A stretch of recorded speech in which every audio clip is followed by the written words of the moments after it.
આવી ગઈ ને હવે તરબૂચ હવે આવીને તરબૂચ જાય ત્યારે તરબૂચ ખાઈને જશે, આવે ત્યારે તરબૂચ ખાશે. ગુડ મોર્નિંગ, જય શ્રી કૃષ્ણ મહાદેવ. કેમ છો? મજામાં ને? જય માતાજી. જો હવે આજે તો બહુ મોડું જગાણું, 8:45 થઈ ગયા છે, કારણ કે બધા થાકી દીધું મેં તમને. કાલ રાતના છોકરાઓ તો 8:30ના સૂઈ ગયા હતા.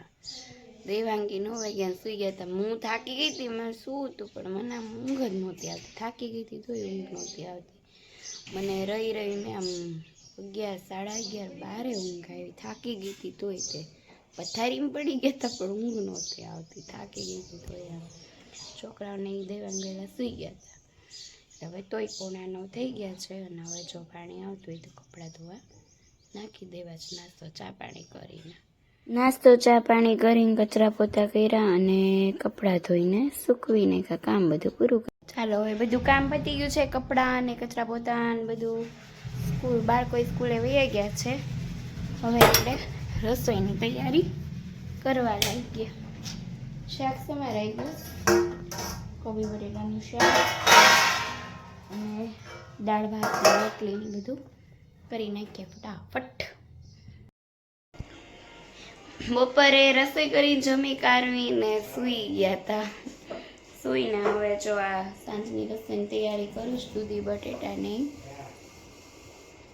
બપોરે વંશભાઈ ને દિશુબેનને જમવાની રાહ જોતી હતી. એને આંગણવાડીમાં બટુક ભોજન ને એવું હતું, પાવભાજીની. એ બે કાંઈ જમ્યા બપોરે આવીને.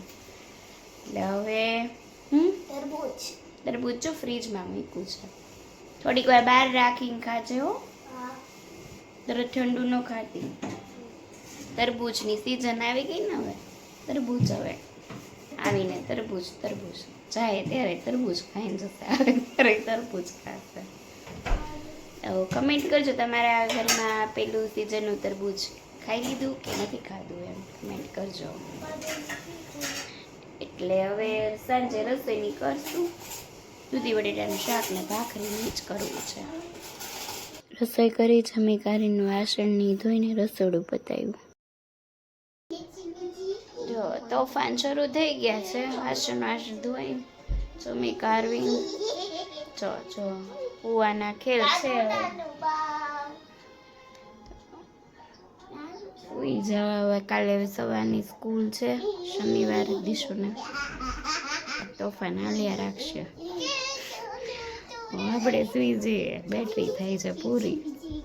તો ચાલો મિત્રો, આજનો તમને બ્લોગ ગમે તો લાઈક, શેર, સબસ્ક્રાઈબ, કમેન્ટ જરૂર કરજો મિત્રો. જય શ્રી કૃષ્ણ મહાદેવ, જય અંબે, જય માતાજી. Good night.